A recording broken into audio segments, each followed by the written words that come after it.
Selles saates vaatame tagasi päris mitme kuu jagu, sest sündmusi ja tegemisi on olnud palju ja nii ongi südatalvest saanud kaunis kevad. Lisaks Nuia TV tegemistele oleme püüelnud ka päris televisiooni poole ning saatnud aastakooli konkursile video Kitzbergi gümnaasiumist. Eks ole näha, kuidas meil seal läheb. Nüüd aga kõigest järjekorras ning läheme pildis ja sõnas tagasi aega, mil veel kalendriaasta vahetus.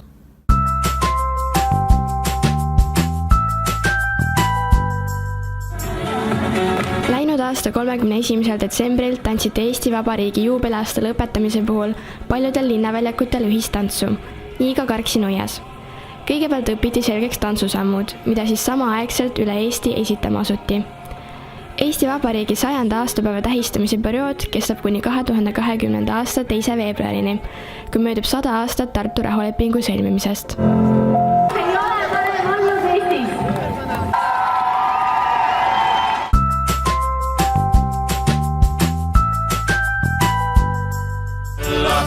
Lõõtsavägilased pidasid märtsis 5. sünnipäeva.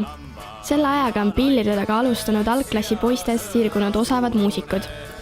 Uut ja toredat on hilisem aeg bändi tegevusse toonud veelgi. Näiteks võideti looga, kui laupäevõhtu jõudis Raadio Elmar aastalaulu tiitel. Bändi koosseis on suurenenud ja lisaks Karksi Nuia noormeestele ning Margus Põldsepale musitseerib ansamblis Ott Mait Põldsepp. Samuti andis bändi liige Rasmus Kadaja läinud juunis välja sooloalbumi, millest pärjati teda kuldsete plaatide auhinnagaalal aasta uustulnuka tiitliga. Esmalt sooviksime õnnitleda sind aasta uustulnuka tiitli puhul. Räägi meile, mis tunne see oli, kui said teada, et just sina seal tiitli võitsid? Kõigepealt aitäh ja oli väga selline teistsugune tunne, süda hakkas kohe peksma, sest seal olid sellised suursugused staarid kohal nagu Sven Lõhmus ja Lenna ja paljud teised. Aga kumb siis praegu ikkagi esiplaanile jääb, kas soolokarjäär või bänd? Ma arvan, et ikka bänd. Aga kuidas sa tunned, et kuidas on bändi tegemine muutunud võrreldes sellega algusaastatega ja võrreldes praegu? Ma arvan, et kvaliteet on palju parem, sest me oleme ka nüüd rohkem nagu musikaalselt haritud, oleme kõik muusikakooli lõpetanud ja siis Margus ka juba teeme näiteks Marguse juhendamisel mitmeelseid laule ja niimoodi. Kuidas sai sinust üldse üks Lõõtsavägilase liige? Noh, kes võib-olla ei tea, siis Margus Põldsepp, ansambli juhendaja on minu onu.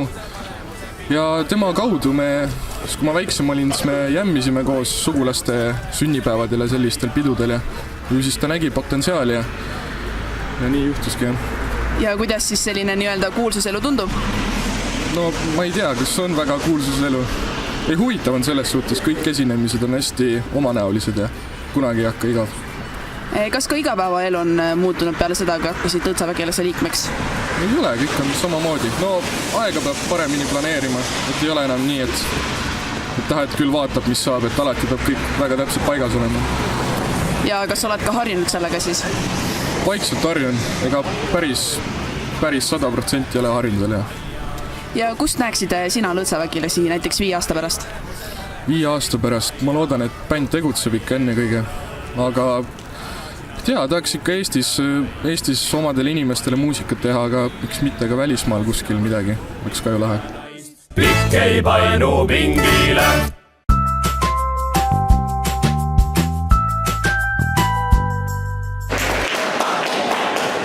Täna meil on varustele paar huvitavat pakikest. Esiteks näiteks, inimeste luud on 4 korda tugevamad kui betooni. Kitzbergi gümnaasiumi õpilased käisid koolis õhtuses vahetuses, sest 1. märtsi lõpul neljapäeval peeti taas öökooli. Kogu öökool oli organiseeritud noorte poolt ja niisamuti kutsusid nad omale meelepärasid esinejad teadmisi ja kogemusi jagama. Peakülaliseks oli akrobaat Ameerika talendisaates käinud Vello Vaher. Mida tähendab teie jaoks tervislik eluviis? Minu jaoks tähendab see igapäevast trenni ja seda, et ma oma tervist ei riku kahjulike ainetega. Samal ajal proovin toituda õigesti. Kas teie arust liiguvad tänapäeva õpilased ja noored piisavalt? Ma loodan, et siin Karksi Nuias liiguvad piisavalt, aga mulle tundub, et pealinnas ja suuremates linnades ja eriti need, kes väga palju nutitelefonis on, nemad liiguvad väga vähe. Mitu korda nädalas te ise treenite? Mina treenin sedasi, et iga päev ma teen 1 tunni jõudu, 2 tundi painutan, ehk iga päev 3 tundi. Ainus vaba päev on mul pühapäeviti, sest siis ma õpetan teisi kokku 6 tundi. Kui suur roll on tervislikul toitumisel meie elus?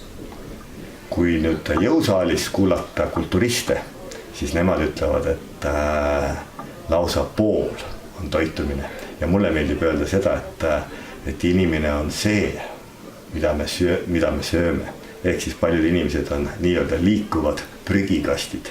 Ehk siis ärge sööge neid nii-öelda Coca-Colasid ja kartulikrõpse, pigem sööge lihtsalt juurikaid, köögivilju ja siis loomulikult ka sealt, kus saab valku, proteiine, kohupiima, liha.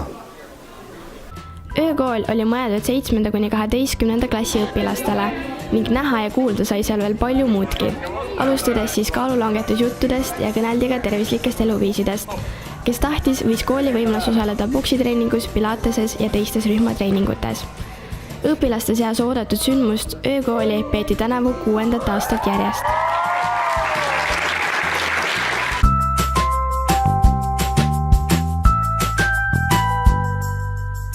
Veebruaris koliti keldriruumidest oma endisesse asupaika Kitzbergi gümnaasiumi tööõpetuse tunnid. Valmis sai tehnoloogiablokk koos robootika ja elektroonika klassiga ning mudelautode ringrajaga. Nuia BMT aitas koos osaühinguga Hanval Metall koolil juba olemasoleva CNC pingi kõrvale saada 3D printeri. Kõik see õhutab õpilasi rohkem teada saama ja avastama ning aitab neis kasvatada inimesi, kes oskavad tuleviku maailmas tegutseda. Renoveerimistöö tehti Mulgi valla rahaga ja selle kogumaksumus jäi 410 000 euro juurde.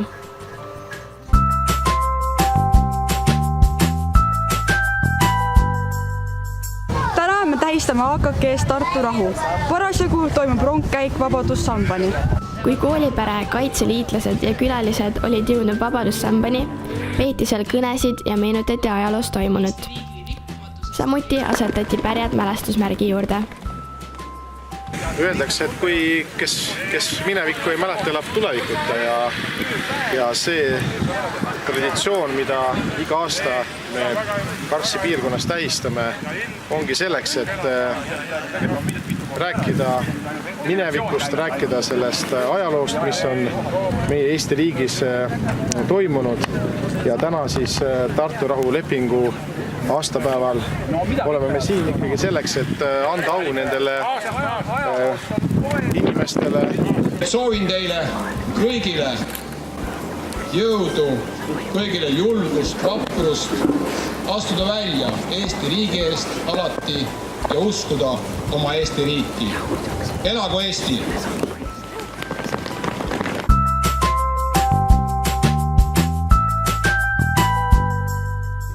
Taagepere lossis anti üle esimesed 8 Mulgi märki, mille said Pajumäe talu, Polli mõis, Vanamõisa toitlustus, Mulgi segakoor, Mulke krisps, Mulgi kõrts, Mulgi pruulikoda ja ansambel Lõõtsavägilased.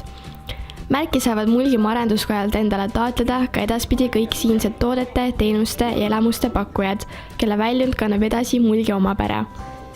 Mulgi märgiga soovime anda Mulgimaa ühisele turundamisele hoogu juurde, mis kindlasti aitab tegutsetaval ettevõtetel suuremat turgu kõnetada.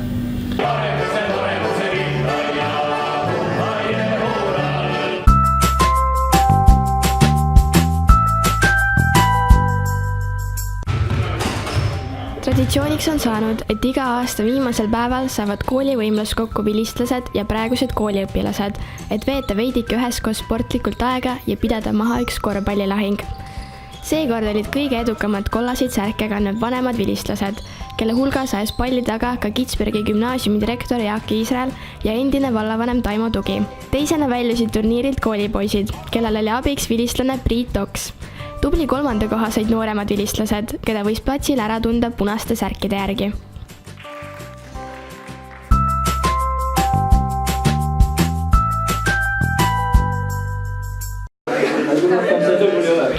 aprillil viskasid Abja ja Kitzbergi gümnaasium oma 12. klassi õpilastele vimka. Abituriendid saadeti hommikul bussile ning Abja, Palu ja noored sõitsid koolipäevaks Karksi-Nuie ja vastupidi. Noortele selgitati, et tegu on justkui äsja loodud Mulgimaa gümnaasiumi uue vormiga. Räägi meile, kuidas su tänane koolipäev läinud on? No, ma arvan, et täitsa hästi. Söök oleks võinud olla veits soolasem, aga muidu oli kõik hästi minu meelest. Millised olid sinu eelarvamused Nuie kooli suhtes? Ma ei tea, mul ei olnudki mingeid eelarvamusi. Teil on kool lihtsalt jube keerukalt ehitatud, liiga palju peab liiklema, ei saa aru kohe esimese korraga, kui tuled nagu.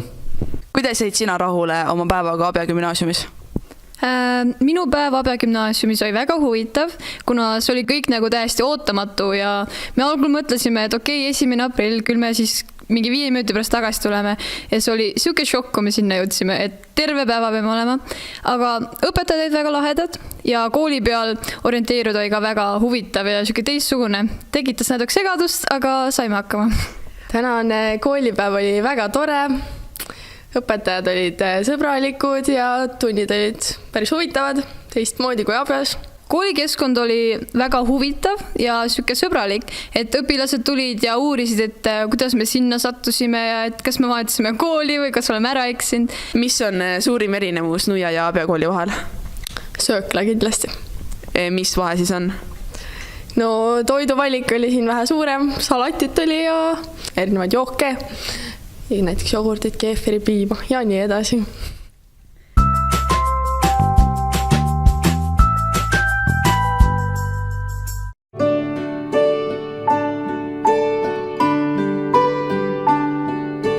Tere hommikut! Tänases inimesõpetuse tunnis räägime teiega Maslow püramiidist. On keegi midagi kuulnud sellest? Ei? Ameerika psühholoog Abraham Maslowi teooria järgi on inimeste põhivajadused kui püramiid, mille alumises otsas on kõige tähtsamad vajadused. Millised need on? On keegi kuulnud? Soojus. Soojus, väga hea. Midagi veel? Äkki on valgus? Toit. Toit, õige.